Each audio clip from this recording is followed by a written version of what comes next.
இரட்சகர் இயேசு கிறிஸ்துவின் நாமத்தினாலே உங்கள் யாவரையும் வாழ்த்தி வரவேற்கிறேன். எல்லாரும் என்னை கைவிட்டு விட்டார்களே, என் கஷ்ட காலத்தில் எனக்கு உதவி செய்ய யாருமே இல்லையே என்று ஏங்கி போய் அமர்ந்திருக்கிறீர்களா? இதோ உலக மனிதர்கள் உங்களை கைவிட்டாலும் தம்மை தேடுகிற உங்களை ஒருபோதும் கைவிடாத இயேசுவின் உன்னதமான சத்தியத்தை இன்று தியானிக்கப் போகிறோம். கர்த்தாவே, உம்மை தேடுகிறவர்களை நீர் கைவிடுகிறதில்லை.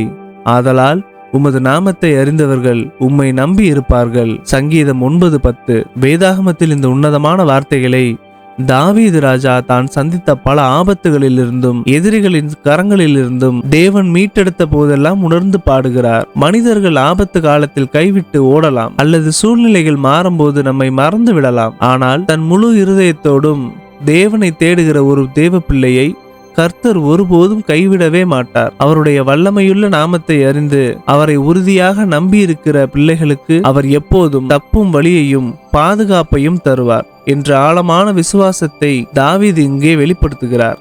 பிரியமானவர்களே, இன்று இந்த சத்திய வார்த்தை உங்களுக்கும் எனக்கும் எப்பேற்பட்ட நம்பிக்கையையும் ஆறுதலையும் தருகிறது தெரியுமா? இன்று உங்கள் வாழ்க்கையிலும் வேலை இழப்பு, நோய் நொடிகள், கடன் நெருக்கடி அல்லது குடும்ப பிரச்சனைகளால் எல்லாராலும் கைவிடப்பட்ட நிலையில் நீங்கள் நிற்கலாம். ஆனால் வேதாகமம் நமக்கு தரும் சத்தியம் என்னவென்றால், நம்முடைய இயேசு உண்மையுள்ளவர். நீங்கள் உலக உதவிகளை நாடி ஓடாமல் முழங்கால் படியிட்டு இயேசுவின் பாதத்தை நோக்கி கூப்பிடும்போது அவர் நிச்சயமாக உங்கள் சத்தத்தை கேட்பார். தம்மை தேடுகிற ஒருவரையும் வெறுங்கையை அனுப்பாத இயேசு உங்களையும் கைவிடாமல் உங்கள் கஷ்டங்களிலிருந்தும் கண்ணீரிலிருந்தும் தூக்கி நிறுத்துவார். இந்த சத்திய வசனத்தை உணர்த்தும் ஒரு சாட்சியை இன்று கேட்போம். தூத்துக்குடியை சேர்ந்த சகோதரி எடித் அவர்கள் கடுமையான சிறுநீரக நோயினால் பாதிக்கப்பட்டு மருத்துவ செலவுகளுக்காக தன் சேமிப்புகள் அனைத்தையும் இழந்து கடனாளியானார். உதவி செய்வார்கள் என்று நம்பிய உறவினர்களும் நண்பர்களும் நாளடைவில் அவரை அலட்சியப்படுத்தி விட்டார்கள். எனக்கு இனி யாருமே இல்லை,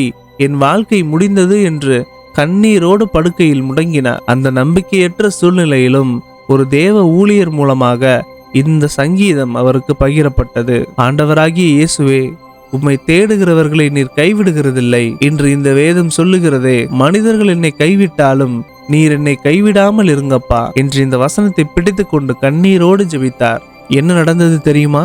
தம்மை தேடி கூப்பிட்ட அந்த சகோதரியின் ஜெபத்தை இயேசு கேட்டார். எதிர்பாராத விதமாக ஒரு தொண்டு நிறுவனத்தின் மூலமாக அவருடைய மருத்துவ செலவுகள் எல்லாம் முழுமையாக ஏற்றுக்கொள்ளப்பட்டன. வல்லமையுள்ள இயேசு அவருக்கு தெய்வீக சுகத்தையும் தந்தார். சிறுநீரக பாதிப்பிலிருந்து அற்புதமாக குணமாக்கினார். கடன் சுமைகளும் நீங்கின. இன்று சகோதரி எடித்தவர்கள் தூத்துக்குடியில் தேவனுடைய கைவிடாத கிருபைக்கு சாட்சியாக ஜீவித்து வருகிறார். பிரியமானவர்களே, சகோதரி எடித்தின் வாழ்க்கையில் கிரியை செய்த அதே இயேசு இன்றும் நம் வாழ்க்கையிலும் அதிசயங்களையும் அற்புதங்களையும் செய்ய அவர் ஒருவரே வல்லமையுள்ள தேவனாய் இருக்கிறார். கண்களை மூடி ஜெபிப்போமா?